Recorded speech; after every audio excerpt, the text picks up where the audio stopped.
Il y a quelques heures à peine, l'Office fédéral de la protection de la Constitution allemande, le BFV, c'est un regroupement de Sherlock Holmes en costard gris, eh bien tout ce petit monde a dégainé un rapport assez mastoc puisqu'il fait plus de 1100 pages pour clouer l'AfD au mur. Verdict, Alternative für Deutschland, deuxième force du pays avec presque 21% des voix aux législatives de février, est un mouvement extrémiste de droite avéré. Le Monde et Reuters détaillent l'arsenal que cela permet. Oui, comme on dit que l'AfD c'est un mouvement extrémiste de droite avéré, ça veut dire que le pouvoir allemand, la justice allemande a le droit de mettre en place des écoutes téléphoniques, voilà, de pouvoir introduire et payer des informateurs infiltrés, de faire une surveillance permanente des textos. Tout y passe. Alors Alice Weidel et Tino Schröpfrella, les patrons du parti, eh bien s'étranglent et je m'étranglerai moi aussi. Ils déclarent un coup bas contre la démocratie, mais moi aussi je pense que on est loin de la démocratie. Mais à Berlin, on préfère jouer les espions plutôt que les démocrates. L'AfD est accusée de vomir sur les migrants et les musulmans. Et il se retrouve donc du coup avec un micro dans la poche, comme un vulgaire gang. Tout cela est clair. En fait, ils cherchent des moyens de pouvoir interdire le parti. Ils essayent d'interdire un parti qui représente plus d'un cinquième des votants allemands. On est bien quand même, on est bien. Ah, la démocratie, elle est bien protégée avec des gens comme ça. Bravo, bravo. Le pire de l'actu, c'est ce seul acte. Tu regardes les vidéos, tout devient plus fou. De ton avis et comment c'est cool. Chaque like, chaque abon, t'es pas seul dans la foule. Pourtant, l'AfD n'a pas brandi de cocktail Molotov, n'a pas prêché l'insurrection. Ce parti est né en 2013, à l'origine pour râler contre l'euro. Il s'est mué petit à petit en bulldozer anti-immigration, il surfe sur les ratés de Merkel et sur la grogne post-Covid. Résultat, en 2025, 152 sièges au Bundestag, un record et des sondages qu'il place parfois en pole position au niveau des élections. À Thuringe, il a raflé 32% des voix en septembre 2024, un tiers des votants.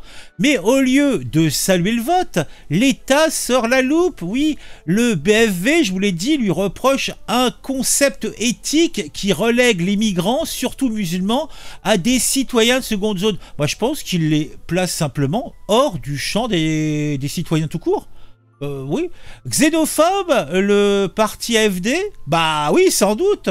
Mais fliquer un parti plébiscité par un Allemand sur 5, c'est, quand on réfléchit, comme coller un tracker GPS sur la moitié de l'électorat. Une démocratie qui espionne son peuple, c'est un sketch qui ne fait rire personne. Alors après, certains diront, mais on essaye de pousser à la faute, parce que c'est clair. À force de vouloir pousser hors du champ républicain, comme ils aiment à dire, ces partis-là, on va finir avec des histoires sombres, bombes, compagnie, etc. Exécution sommaire, ça arrivera, c'est arrivé dans le passé, ça arrivera dans le futur. C'est pas très très grave, à vrai dire. Ce n'est que des hommes, ce n'est que du sang. Les gens sont interchangeables, il faut pas se faire trop d'illusions là-dessus. Mais si on imaginait un peu plus loin une Allemagne où tous les partis qui cartonnaient étaient mis sur écoute. Imagine, tous les partis, donc le parti, je sais pas quels sont les partis en Allemagne, j'y connais rien, le parti démocrate, le parti, je sais pas, libéral. Donc les deux partis principaux, on va dire, étaient mis sous écoute, histoire de dénicher la phrase qui justifierait un bénéficiement.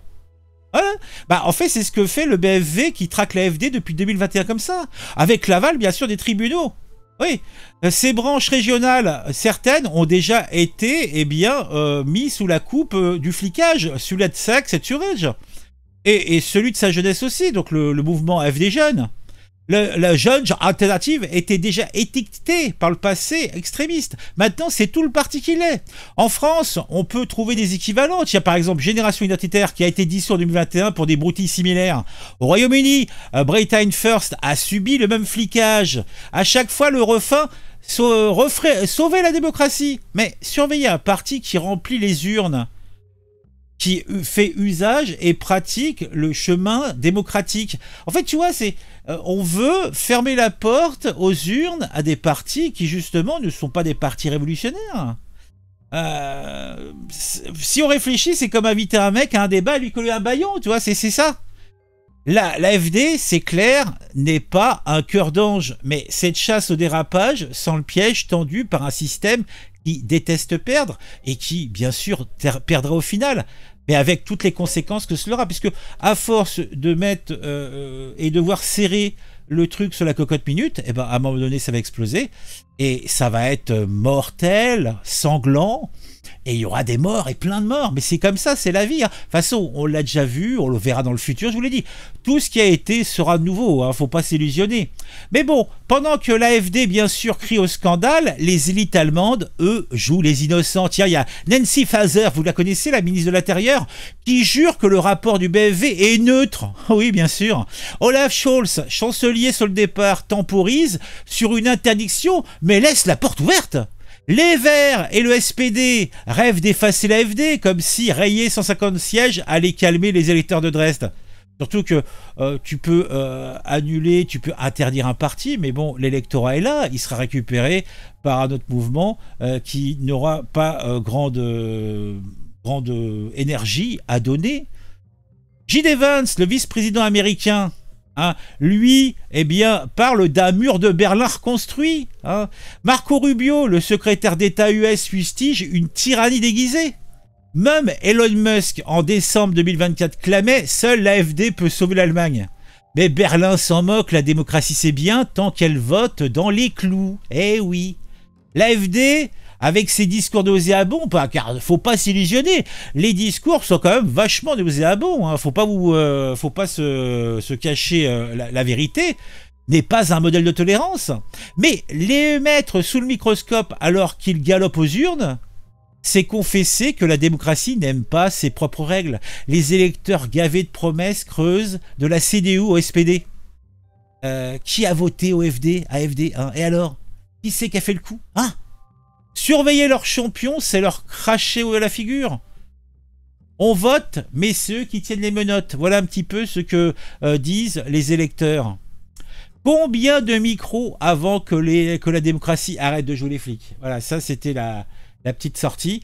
Donc en fait, je suis parti de cet article qui est sorti, en fait, qui est donc de F de souche et qui nous vient d'un article du Monde, hein, que je vais me faire un plaisir de vous montrer. Voilà, donc j'ai fait mon petit truc à base de ça. Et je dois dire que cela est bien amusant. Riez avec moi. On se retrouve très vite pour une nouvelle vidéo. Dites-moi en commentaire ce que vous pensez de tout ça. Allez, ciao, je fonce.